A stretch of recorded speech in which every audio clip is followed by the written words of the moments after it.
Blog Talk Radio.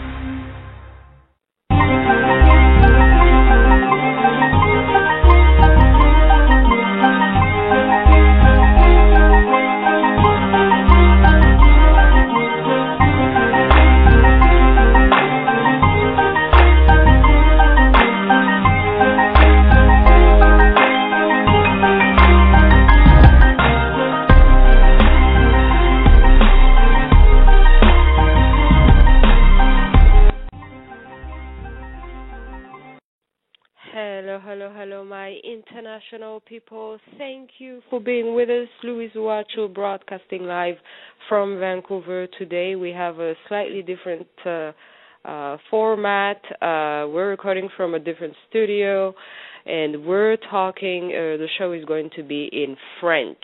Thank you for being with us, but the show is going to be in French. We're talking about the situation in Ivory Coast. Let us remember that today is April 11th, 2013, and we're going to remember April 11th, 2011 in Ivory Coast, what happened, a very significant date. So thank you for being with us, but the show is going to be in French. Merci, chers auditeurs, d'être avec nous. Alors, aujourd'hui, le 11 avril 2013, vous êtes avec votre animatrice, Louise Uachu. Je suis en direct de Vancouver. Et aujourd'hui, nous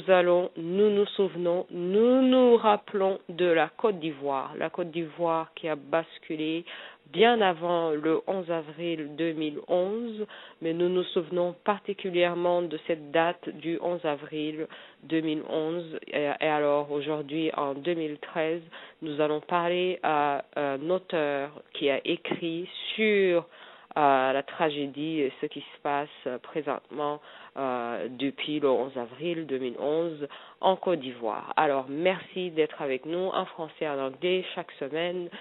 Merci d'être avec nous, de partager notre show vraiment et toutes les questions que vous envoyez, les comments, les emails. Merci d'être avec nous. Alors, on va rejoindre notre invité sans tarder. Bonsoir, cher Steve Beko. Bonsoir, madame.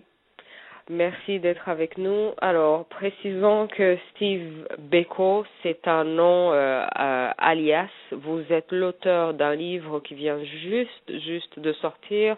Et le livre s'appelle « La Côte d'Ivoire, comment je suis devenu cyberactiviste au cœur de la traque des partisans de Laurent Gbagbo par le régime de Ouattara ».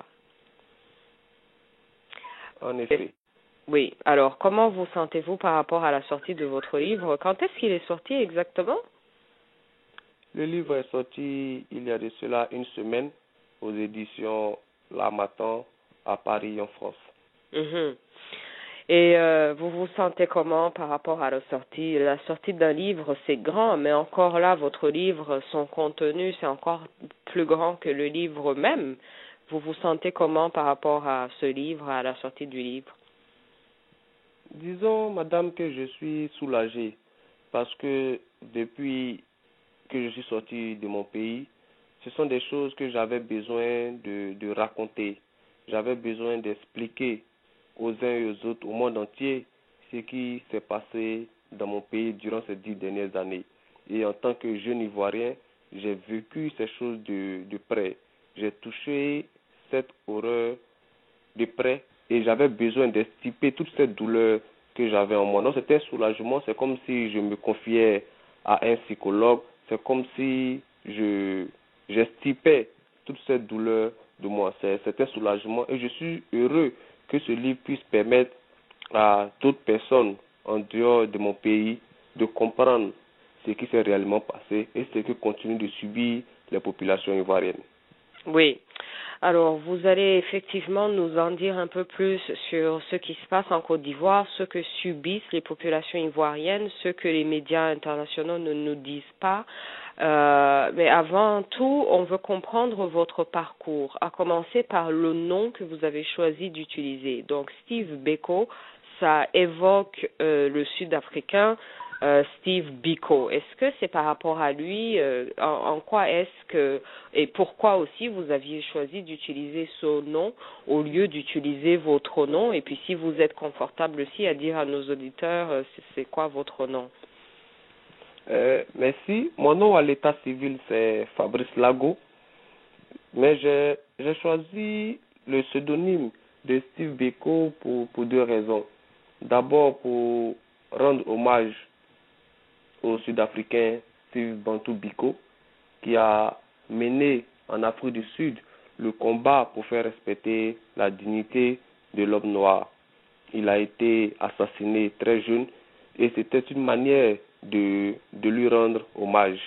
Mais aussi parce que Beko a une signification particulière dans l'ethnie, dans une des ethnies de Côte d'Ivoire, qui est précisément l'ethnie de ma mère, où Beko signifie, disons de manière littérale, il n'y a rien. C'est une manière de dire avançons, continuons de mener le combat. Mais en rendant hommage au Sud-Africain Steve Bantu Biko, je m'assimile à lui, je m'assimile à son combat parce que comme lui, j'ai aussi milité dans des structures estudiantines avant d'arriver aujourd'hui à m'intéresser aux questions politiques par la force des choses. Oui, alors précisons que vous êtes effectivement très jeune, vous êtes né en 1982. Alors, est-ce que c'est parce qu'il n'y a pas de vieux qui sont qualifiés que vous pensez qu'ils peuvent avancer votre combat? C'est quoi qui vous pousse au juste à avoir été aussi jeune, mais avoir décidé d'être un cyberactiviste? C'est un grand rôle, ça. Oui, madame, vous savez, lorsque la situation devient critique, lorsqu'elle atteint le seuil qu'elle a atteint dans mon pays, il n'y a pas d'âge pour s'engager. Nous avons l'habitude de dire que chaque génération a sa mission. Et je pense que c'est la mission de ma génération, celle justement des années 80, de porter le lourd fardeau du combat que nous menons. La première fois que je suis allé en prison, j'étais encore plus jeune, je devais avoir certainement 16 ans, et c'était pour des revendications estudiantines. Donc, j'ai compris assez tôt que l'injustice mérite d'être combattue sous toutes ses formes. Il y a longtemps de cela que nous avons commencé à dénoncer les injustices dans notre pays. Il était important de continuer cela. Sinon, nous sommes avec des aînés qui eux aussi mènent le combat à leur niveau. Mais chacun accomplit sa mission et j'ai choisi le credo dans lequel je me sentais le mieux à l'aise pour m'exprimer, c'est-à-dire venir sur les réseaux sociaux, utiliser les nouvelles technologies pour communiquer avec le maximum de personnes sur la crise qui prévaut dans mon pays. Et si aujourd'hui je suis sur une radio canadienne pour parler de la Côte d'Ivoire, cela ne peut que me rassurer sur le fait que j'ai fait le bon choix en décidant de devenir cyberactiviste. Oui, effectivement, parce que nous, on ne reçoit pas beaucoup de nouvelles de la jeunesse ivoirienne, mais en même temps, on veut comprendre ce qui arrive réellement.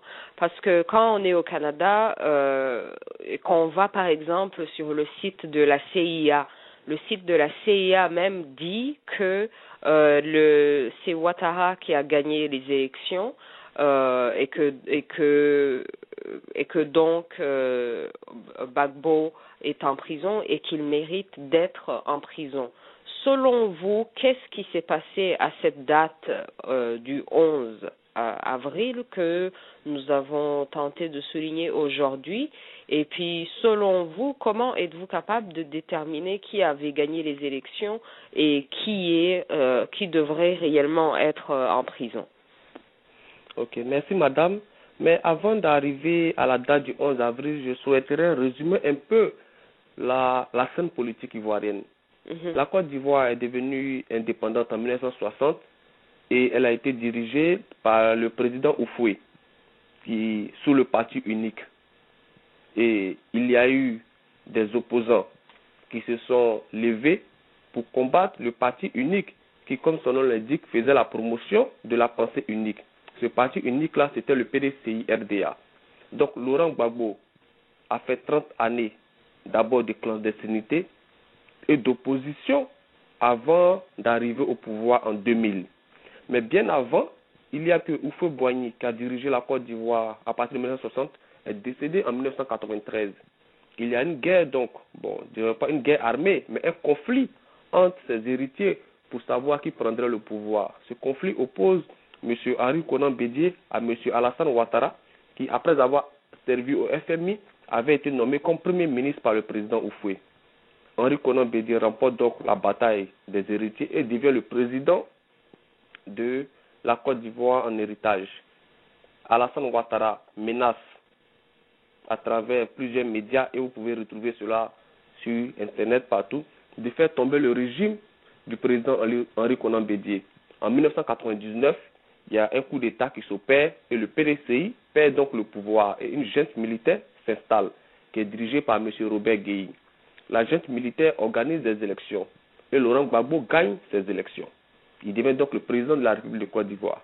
Mais Alassane Ouattara ne participe pas à ces élections parce que sa candidature est rejetée par le Conseil constitutionnel pour nationalité douteuse. Il faut dire que avant d'être Premier ministre de la Côte d'Ivoire, Alassane Ouattara a fait des études en tant que voltaïque, en tant que ressortissant du Burkina Faso. Et si vous vous rendez à l'université américaine à Philadelphie qu'il a fréquenté, vous pourrez retrouver son nom parmi les boursiers de l'État burkinabé. Il a servi au FMI en tant que burkinabé. Si vous consultez le mensuel Jeune Afrique de cette période, vous trouverez une présentation de M. Ouattara où il est dit clairement qu'il est burkinabé. Donc le Conseil constitutionnel rejette sa candidature parce que la Constitution ivoirienne dit que pour être candidat, il faut avoir la nationalité ivoirienne et ne cesse jamais prévaloir d'une autre nationalité. M. Ouattara estime que la décision du Conseil constitutionnel est injuste. Donc, et en 2002, des jeunes et des déserteurs de l'armée qu'il avait réunis au Burkina Faso, qui est situé au nord du pays, attaquent donc le pouvoir de Laurent Gbagbo. Et il y a une partition du pays. Les rebelles occupent 60% du territoire et M. Laurent Gbagbo conserve 40% du territoire. Des dialogues sont donc organisés, notamment dans certaines capitales africaines et à Makoussis en France, où il y a un partage du pouvoir. La France demande à M. Laurent Gbagbo de prendre des rebelles dans son gouvernement, ce qu'il fait, et il va même jusqu'à nommer Soro Guillaume, qui est le chef des rebelles, comme Premier ministre. En contrepartie, les rebelles doivent désarmer pour que les élections soient organisées. Mais en 2010, quand Laurent Gbagbo demande à la France de faire pression sur les rebelles pour qu'ils désarment, la France lui rétorque que c'est une manière de gagner le temps parce qu'il n'est pas sûr de gagner les élections. Les élections se déroulent donc avec des rebelles qui ont des armes et qui contrôlent 60% du territoire national. Ceux-ci sont acquis à la cause d'Alassane Ouattara. Durant le second tour des élections qui opposent Alassane Ouattara à M. Laurent Gbagbo, parce qu'en temps, M. Laurent Gbagbo a utilisé une disposition particulière de la Constitution ivoirienne, qui est l'article 48, pour permettre à M. Ouattara, qui ne remplissait pas les conditions, d'être candidat. Donc les rebelles dans le nord du pays frappent les partisans de Laurent Gbagbo, les empêchent de voter. Sur plusieurs bulletins issus des bureaux de vote, on a des pourcentages, on a un nombre d'électeurs qui dépasse le nombre d'inscrits. Dans la région, par exemple, de Bouaké, qui est le centre contrôlé par les rebelles, il y a plusieurs partisans de Laurent Gbagbo qui sont molestés et exclus des bureaux de vote et empêchés de voter. Et si je vous enverrai certainement les PV pour que vous soyez mieux informés, mais il y a plusieurs procès-verbaux où il y a plus de votants que d'inscrits. Laurent Gbagbo donc saisit. Mais d'abord, la commission électorale indépendante, qui je précise est dirigée par l'opposition, n'arrive pas à proclamer le résultat des élections parce que selon la constitution ivoirienne, la CEI, qui est la commission électorale indépendante, a 3 jours pour proclamer le résultat des élections. Elle n'arrive donc pas à le faire. Et pendant que les Ivoiriens s'attendent à ce que le Conseil constitutionnel se saisisse du dossier pour proclamer le résultat, le président du Conseil constitutionnel de la commission est pris par l'ambassadeur des États-Unis en Côte d'Ivoire et l'ambassadeur de France, il est emmené dans le QG, qui est le quartier général de M. Ouattara, dans l'hôtel où M. Ouattara loge et où il dort, pour le déclarer comme vainqueur, en violation de la Constitution ivoirienne, madame. Le Conseil constitutionnel, donc. Donc, oui. celui-là, il a été le premier à être kidnappé, parce qu'après ça, il y a eu beaucoup de kidnapping. Est-ce qu'on peut appeler ça un kidnapping pour aller forcer quelqu'un à déclarer le vainqueur? Non. Lui, il a été certes kidnappé, mais cela s'est fait avec sa volonté. Parce que, comme je vous l'ai dit, il est membre de l'opposition. Son nom, c'est M. Youssouf Bakayoko, et il est issu du parti de M. Ouattara. Ah, donc il y est allé volontairement. Il y est allé volontairement, mais je veux dire que puisque l'armée ivoirienne assurait la sécurité, puisque c'est l'armée ivoirienne qui assure la sécurité du bâtiment où travaille la commission électorale indépendante. Donc, les militaires français sont donc venus avec les différents ambassadeurs que j'ai cités, prendre le monsieur et l'emmener dans le QG de M. Ouattara pour le proclamer comme vainqueur, en violation de la constitution ivoirienne. Donc, le Conseil constitutionnel, au regard des recours déposés par le parti du président Laurent Gbagbo, décide que c'est celui-ci qui a gagné les élections et le proclame comme vainqueur. Laurent Gbagbo est investi des pleins pouvoirs par le Conseil constitutionnel pour diriger le pays. M. Ouattara, qui est soutenu par la France et les États-Unis, est à l'hôtel du Golfe, qui est son QG, et de là-bas, il demande aux rebelles qui occupaient déjà 60% du territoire de descendre sur la capitale. Et la guerre commence dans le quartier d'Abobo, qui est situé à Abidjan, où un commando qui a été baptisé Invisible par les médias français frappe tous les partisans de Laurent Gbagbo, incendie des villages, attaque la télévision nationale.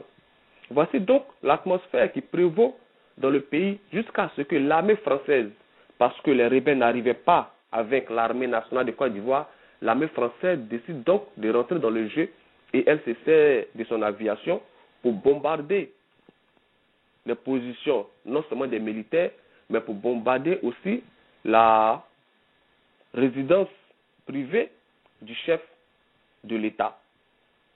C'est ainsi que durant plusieurs jours, Laurent Gbagbo, sa femme, ses enfants, ses petits-enfants et ses collaborateurs vont vivre sous les bombardements de l'armée française. Les militaires français vont donc forcer le portail de la résidence présidentielle le 11 avril 2011 à 10 heures et livrer le président Laurent Gbagbo aux rebelles qui vont violenter et violer son épouse, qui vont frapper son fils, qui vont lui-même le battre avec plusieurs de ses collaborateurs qui jusqu'à ce jour sont enfermés dans des prisons au nord de la Côte d'Ivoire. Donc, madame, lorsque sur le site de la CIA, il est mis que c'est Alassane Ouattara qui a gagné les élections, nous sommes étonnés parce que je n'imagine pas qu'aux États-Unis, on puisse avoir une élection et que le Conseil constitutionnel puisse proclamer que c'est un candidat qui a gagné et un autre candidat va aller contre cette décision du Conseil constitutionnel parce qu'il est soutenu par certains pays. Je suis étonné que dans les pays qui se disent démocratiques, on ne puisse pas accepter que des Africains veuillent respecter les règles élémentaires de démocratie qui consistent au respect de la loi, au respect de la volonté du peuple. Donc, madame, dans mon pays, ce qui s'est passé en 2011, c'est que la volonté du peuple a été bafouée. La volonté des citoyens ivoiriens a été bafouée. La loi fondamentale ivoirienne, qui est la Constitution, a été piétinée parce que des hommes d'affaires internationaux soutenus par des politiques voulaient mettre au pouvoir un de leurs qui allait leur brader les ressources naturelles de mon pays. Voici plus ou moins un résumé de la situation qui a prévalu jusqu'à avril 2011 et le kidnapping du président Laurent Gbagbo et de son épouse. Oui, c'est vraiment un très très bon résumé, un très bon aperçu pour voir, pour mieux comprendre sur la situation globale. Qui est Laurent Gbagbo? Est-ce que vous êtes de la famille de Laurent Gbagbo? Pourquoi est-ce que vous le défendez autant? c'est quoi la différence entre lui et Ouattara, parce qu'il y a beaucoup de gens qui disent que Gbagbo et Ouattara avaient travaillé ensemble, qu'ils ne sont pas si différents l'un de l'autre, et puis les gens qui disent que entre le Burkina et la Côte d'Ivoire, vu que les frontières sont de toute façon des frontières inventées par les colonisateurs, est-ce que réellement entre Africains, il devrait y avoir un problème de nationalité? Vous savez, madame, je ne suis pas de l'ethnie de Laurent Gbagbo, je ne suis pas membre de sa famille, je ne suis pas membre de son ethnie et je ne suis même pas membre de son groupement politique. Mais les Ivoiriens en général et les jeunes de mon âge ont une histoire avec Laurent Gbagbo. Laurent Gbagbo, en Côte d'Ivoire, est le père de la démocratie.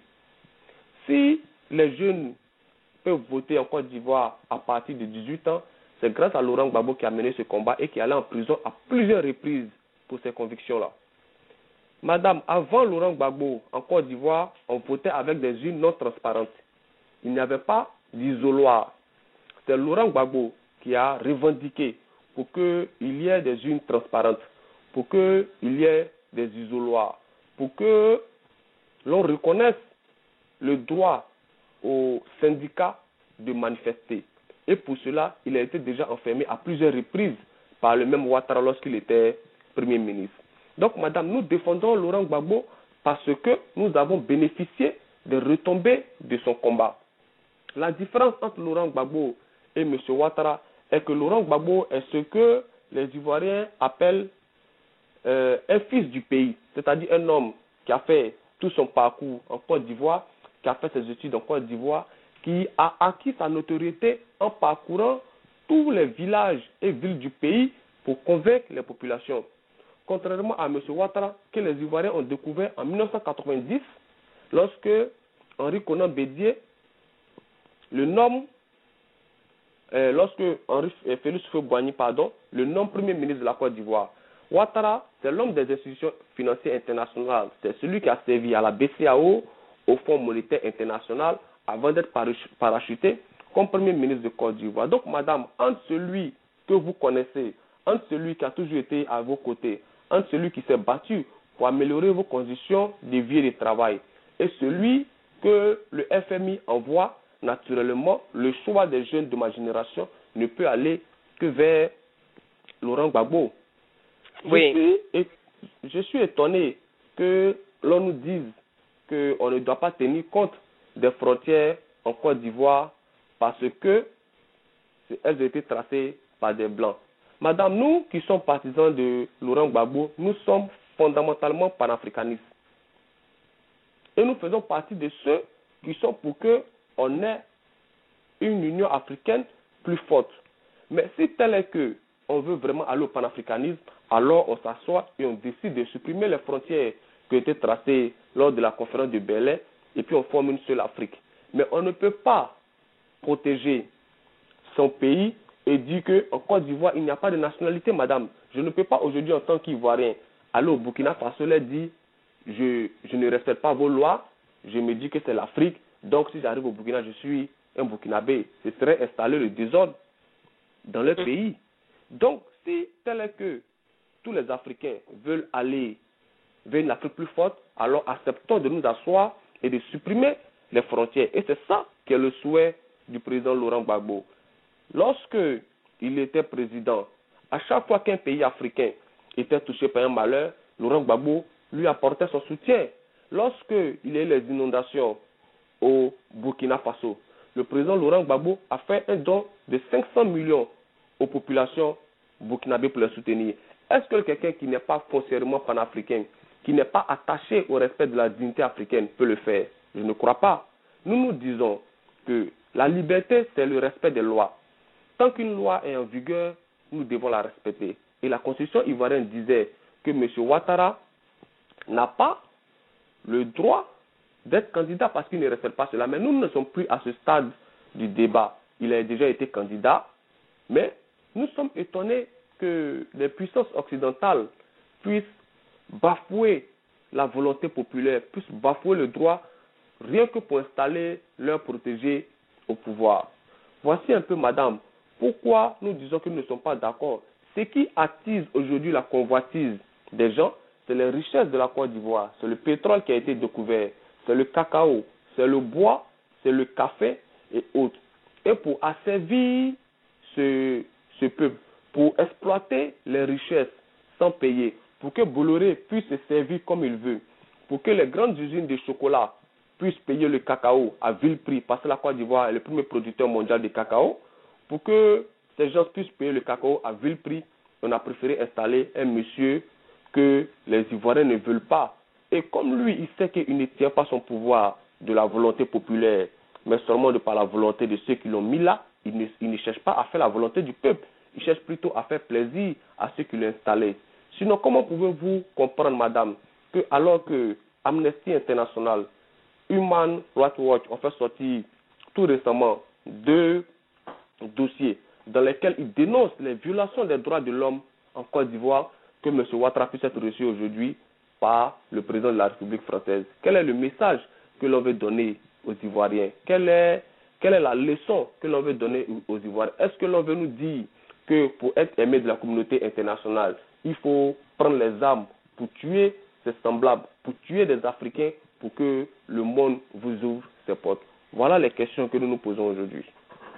Oui, effectivement. Mais alors, c'est quoi l'intérêt de M. Ouattara de travailler pour la communauté internationale au lieu de travailler pour le peuple? Parce que quand même, lui, il est malgré tout africain. Donc, c'est quoi son intérêt de travailler pour la communauté internationale? Mais madame, M. Ouattara n'a rien inventé.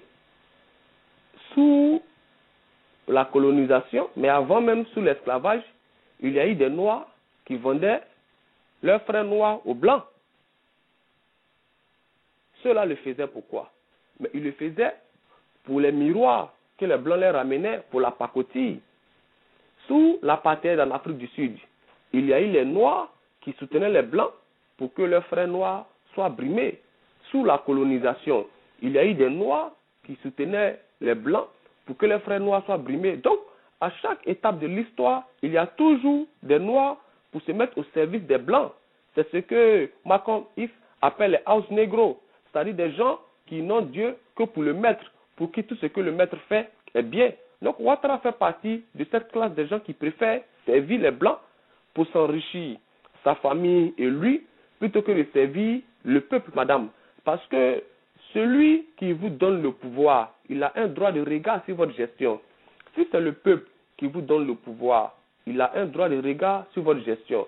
Si ce sont les puissances étrangères qui vous donnent le pouvoir, celles-ci ont un droit de regard sur votre gestion. Donc, quand Ouattara décide de servir la France, de servir les États-Unis, mais c'est comme le house negro justement qui se met au service du blanc pour martyriser ses propres frères. Voilà. Oui. Alors, parlez-nous alors effectivement des politiques présentement. Comment va le peuple ivoirien présentement et comment vont les réfugiés ivoiriens dans les pays limitrophes où les gens se sont enfuis? Comment alors Ouattara traite le peuple? Comment est-ce qu'il est reçu? Est-ce qu'il n'y a que des opposants politiques qui sont à l'extérieur, qui sont contre lui, ou à l'intérieur du pays, qu'en dit le peuple ivoirien? Madame, quand moi je parle du peuple ivoirien, je ne parle pas des partisans de Laurent Gbagbo. Au moment où je vous parle, en Côte d'Ivoire, l'école est fermée parce que les enseignants de Côte d'Ivoire sont en grève. Et l'État, au lieu de les recevoir, a plutôt arrêté les différents responsables. Il y a 6 enseignants qui ont été arrêtés avant-hier, qui étaient enfermés parce qu'ils sont simplement en grève. Au moment où je vous parle, madame, le prix des denrées alimentaires de première nécessité ont flambé en Côte d'Ivoire. Je dis bien tous les prix. Au moment où je vous parle, M. Ouattara a fait des ponctions, c'est-à-dire il a diminué le salaire des enseignants. Donc, madame, le peuple ivoirien vit très mal. Ça, c'est au niveau économique. Au niveau social, M. Ouattara a installé ce qu'il a appelé le rattrapage ethnique. qui consiste à faire la promotion des gens issus du Nord au détriment des autres peuples. Je vous rappelle que la Côte d'Ivoire, c'est 60 ethnies. Donc, faire la promotion d'une seule ethnie au détriment des autres, c'est créer des conditions d'une explosion sociale. Aujourd'hui, où je vous parle, madame, il y a des Ivoiriens qui sont en Côte d'Ivoire et qui n'ont pas le droit d'exprimer leur opinion politique. Plusieurs partisans du président Laurent Gbagbo sont en prison. Plusieurs responsables de son parti sont en prison pour avoir dit que M. Ouattara n'a pas gagné les élections. Au moment où nous faisons cette émission ce soir, madame, il y a 1500 prisonniers politiques dans les prisons en Côte d'Ivoire. Des personnes qui ne partagent pas les opinions de Ouattara. Et ce que je dis, madame, je ne vante rien. Je vous demande encore de consulter les derniers rapports d'Amnesty International dans lesquels c'est dit clairement. En ce qui concerne les réfugiés, madame, est-ce que vous pouvez imaginer qu'à l'heure où nous enregistrons cette émission, il y a 152 enseignants d'université qui sont en exil. Je dis bien 152 professeurs d'université. Et parmi eux, il y a par exemple le professeur Yao Nguessan Thomas, qui est le seul enseignant de chimie, qui est le seul professeur de chimie quantique en Afrique, qui siège au comité d'attribution du prix Nobel de chimie, madame. Et comment pouvez-vous imaginer qu'un pays qui veut aller de l'avant puisse laisser un tel cerveau en exil? Au moment où je vous parle, ce sont des milliers d'étudiants qui sont en exil, qui sont réfugiés, soit au Togo, au Ghana, au Libéria et autres. Et M. Ouattara a estimé que le fait d'avoir des réfugiés n'était pas reluisant pour son pays. Alors, il a donc signé des conventions avec différents pays, dont le Togo, pour que le HCR arrête de nourrir les réfugiés.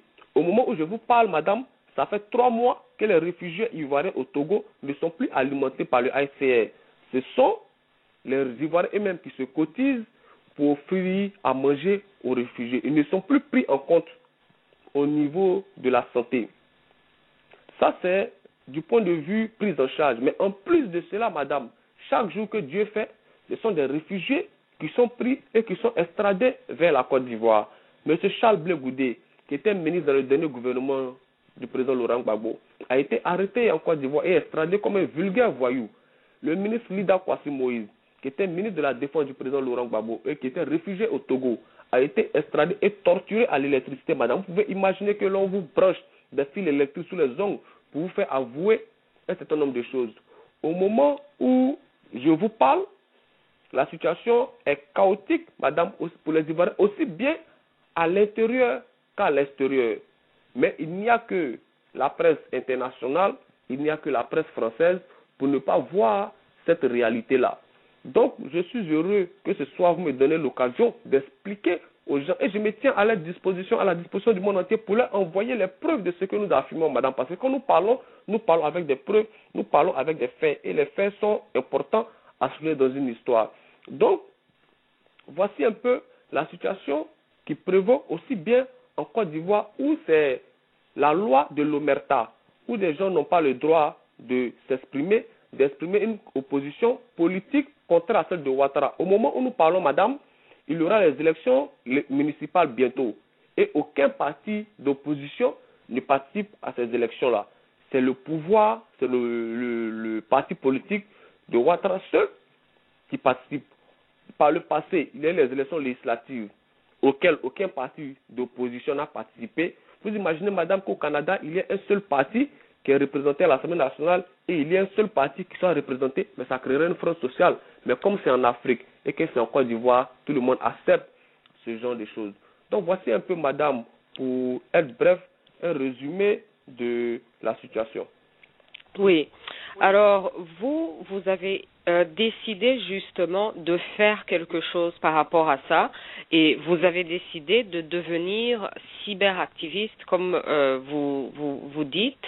Alors, parlez-nous alors de votre parcours, de comment vous avez écrit ce livre qui s'intitule Côte d'Ivoire, comment je suis devenue cyberactiviste. Et c'est quoi un cyberactiviste et qu'est-ce que vous faites au juste? Est-ce que réellement ce combat-là peut se mener sur Internet, sur le cyber, dans la nouvelle, selon la nouvelle génération, ou est-ce que les Ivoiriens, eux aussi, ou les gens qui veulent devenir des révolutionnaires et se battre pour la liberté, ont plutôt besoin d'aller réellement se battre avec des armes sur le front, vu que le pouvoir a été pris par des armes? Est-ce que vous pensez que l'activisme, le cyberactivisme peut réellement changer des choses? Merci, madame. Vous savez, un partisan de Laurent Gbagbo ne peut jamais utiliser les armes pour mener un combat. Parce que l'image que le parcours du président Laurent Gbagbo nous renvoie, c'est l'image de celui qui, au sacrifice de sa vie, s'est battu de manière démocratique pour obtenir des avancées.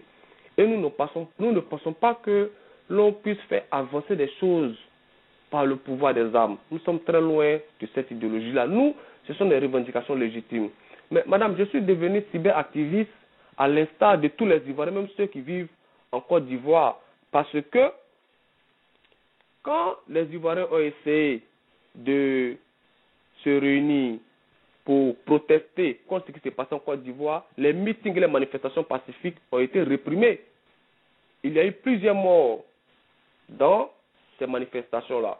Donc, nous avons décidé de faire du cyberactivisme qui consiste à dénoncer ce qui se passe en Côte d'Ivoire. Vous l'avez vous-même dit en début d'émission, les chaînes de télévision étrangères ne montrent pas en général la vérité sur ce qui se passe. Nous avons donc décidé de dire la vérité, de créer une source de vérité où tous ceux qui s'intéressent à la cause ivoirienne viendraient s'abreuver pour comprendre véritablement ce qui se passe. C'est donc un livre où je raconte comment je suis devenu cyberactiviste, mais c'est tous les Ivoiriens qui aujourd'hui, par la force des choses, sont devenus cyberactivistes, madame.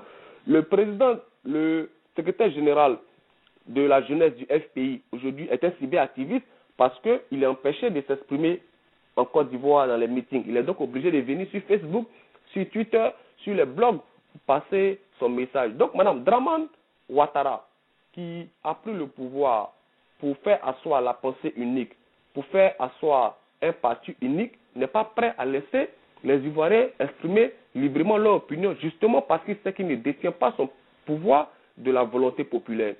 Donc, je suis un cyberactiviste parmi d'autres Ivoiriens qui ont décidé de faire la même chose. Madame, s'il n'y avait pas eu la crise, je serais présentement peut-être enseignant à l'université parce que j'aurais soutenu ma thèse et je serais en train de donner des cours à des jeunes Ivoiriens. Mais parce que Ouattara a décidé qu'il fallait empêcher tous ceux qui ne sont pas de son camp de rester en Côte d'Ivoire, nous avons pris sur nous de sortir du pays pour préserver notre vie. Et nous nous sommes rabattus sur le cyberactivisme pour dénoncer la situation. Et nous avons foi que la situation va changer grâce à des personnes comme vous qui nous donnent la parole pour exprimer des opinions différentes sur ce qui est répandu généralement par les médias traditionnels. Et aujourd'hui, si je suis à votre radio, c'est bien parce que le cyberactivisme permet de se faire entendre. Madame, le cyberactivisme permet tellement de se faire entendre que certains jeunes cyberactivistes ivoiriens sont arrêtés. Le camarade Alain Dobi, qui était cyberactiviste, qui est en Côte d'Ivoire, a été arrêté, madame. Il a été torturé à la direction du surveillance du territoire.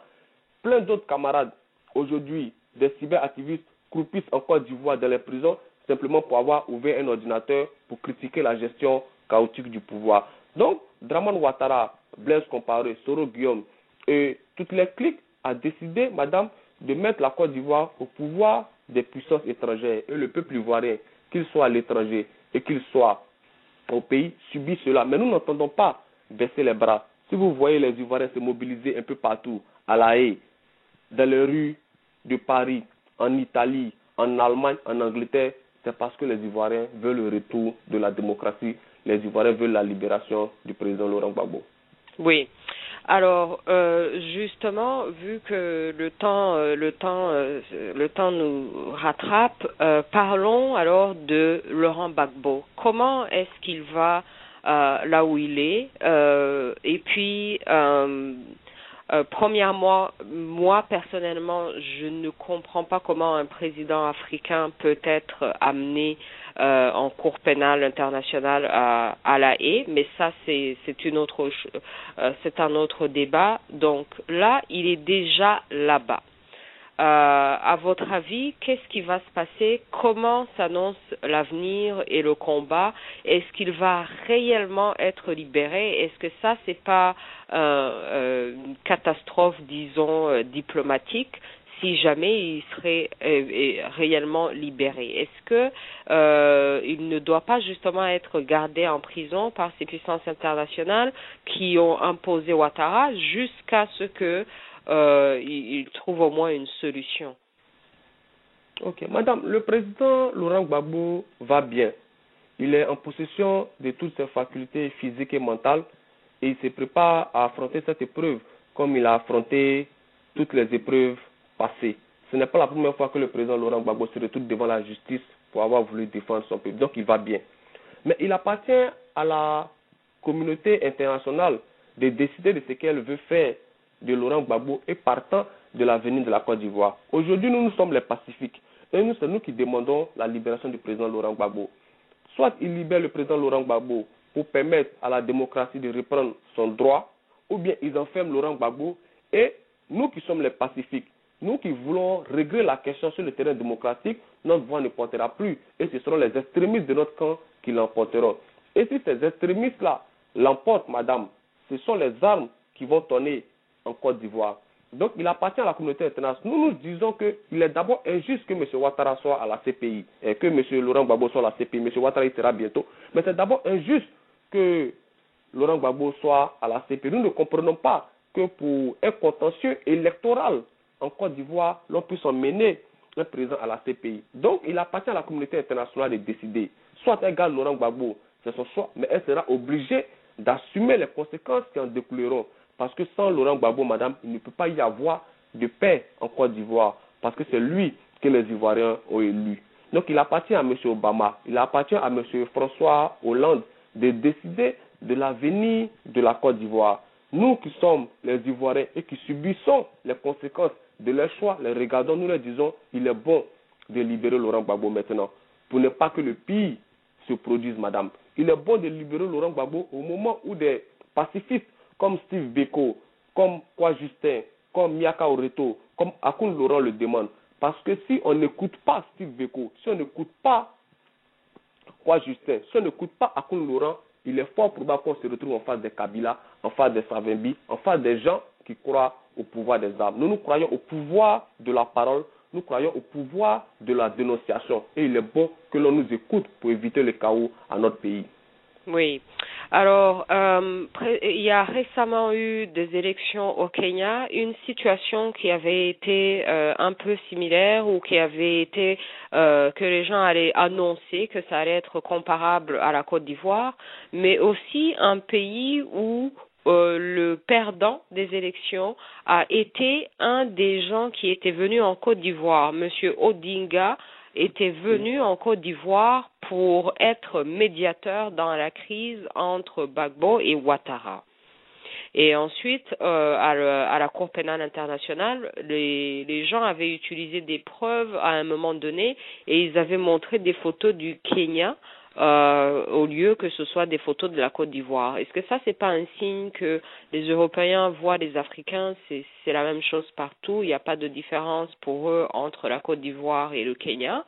Mais ensuite, la comparaison entre la situation en Côte d'Ivoire et la situation au Kenya, qu'est-ce qui fait qu'en Côte d'Ivoire, ça s'est passé comme ça s'est passé, et au Kenya, ça s'est passé beaucoup plus pacifiquement, et même le perdant, quand il est allé réclamer la Constitution, la Cour suprême du Kenya lui a dit il a respecté sa décision. C'est quoi la différence? Madame, vous savez, moi je suis étonné que Raila Odinga puisse saisir le Conseil constitutionnel kenyan pour protester contre le choix des élections.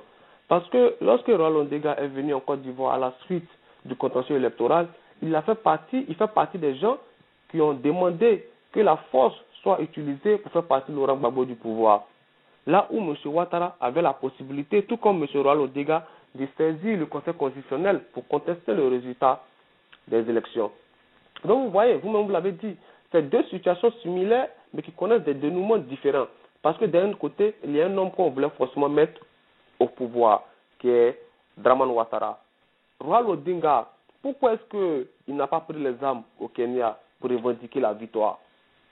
Pourquoi est-ce qu'il a décidé d'utiliser la voie juridique? Et pourquoi est-ce qu'en Côte d'Ivoire, il a conseillé et applaudi l'utilisation de la force, madame?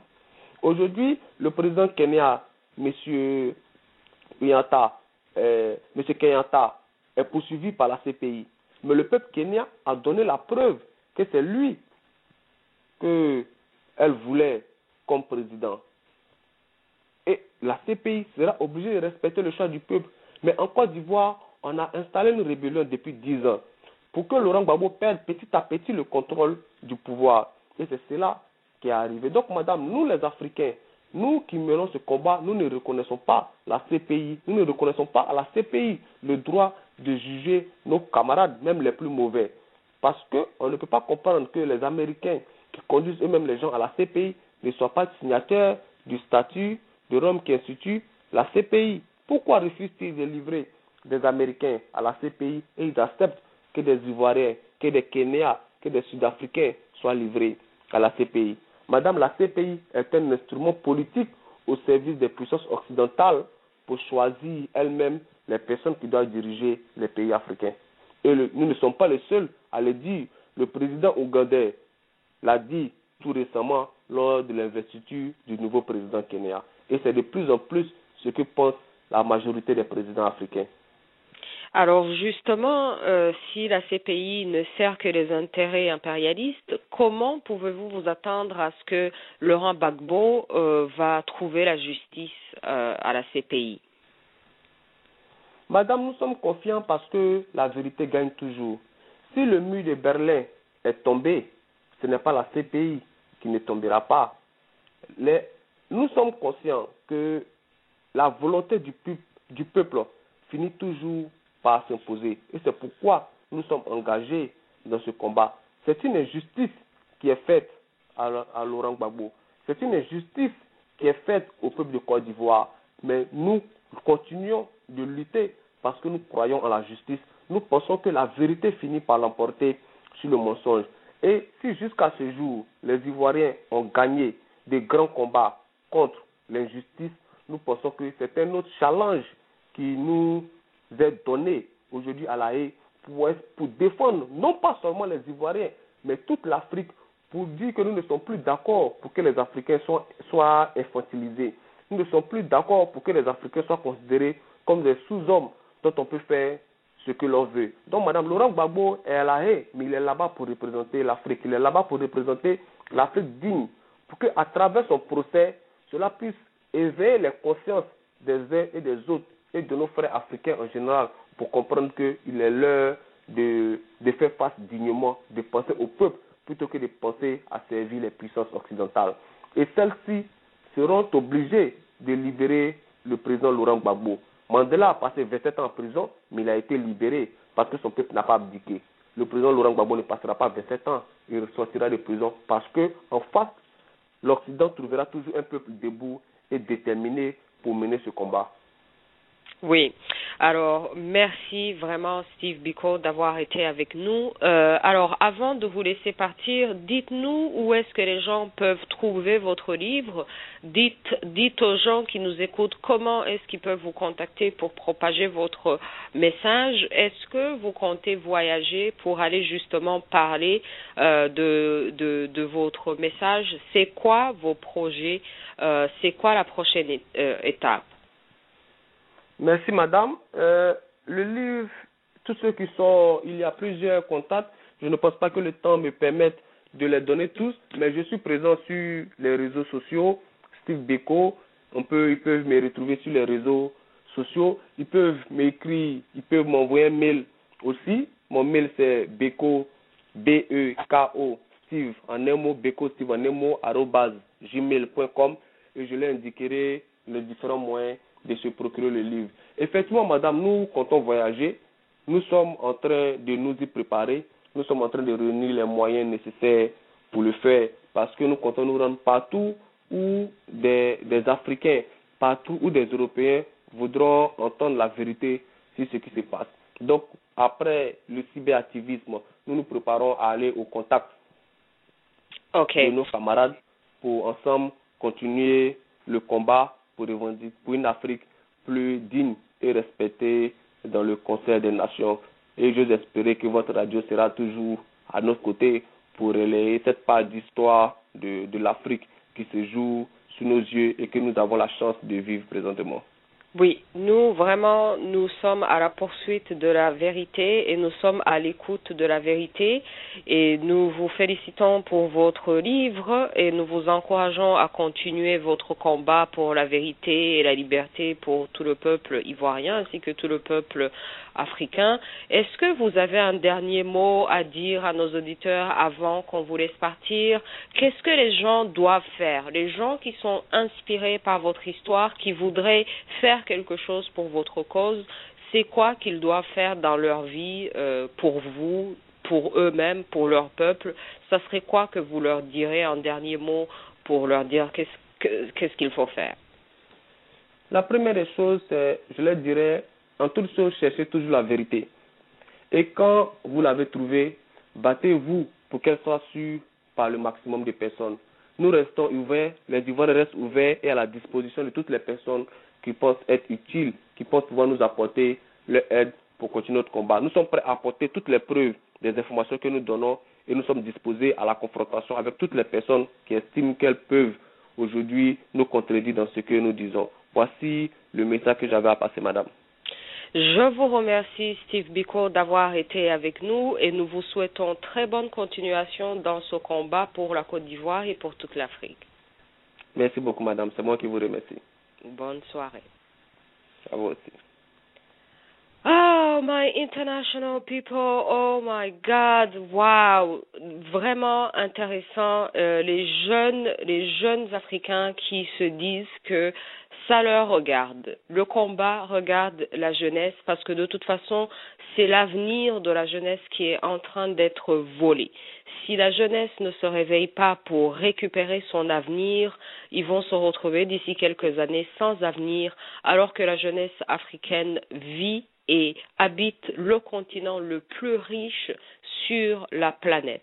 Vous l'avez entendu, Steve Biko, dans son nouveau livre « Côte d'Ivoire, comment je suis devenu cyberactiviste » que vous pouvez trouver sur le cyber, que vous pouvez acheter pour supporter lui et sa cause.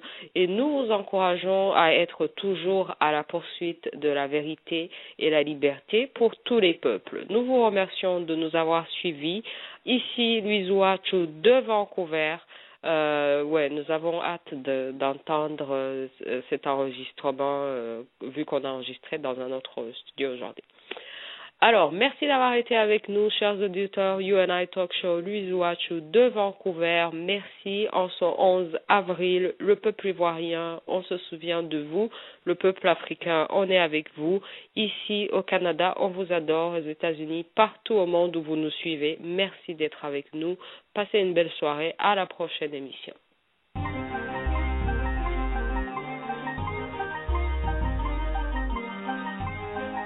Muramuke murakoze murakarama Imana.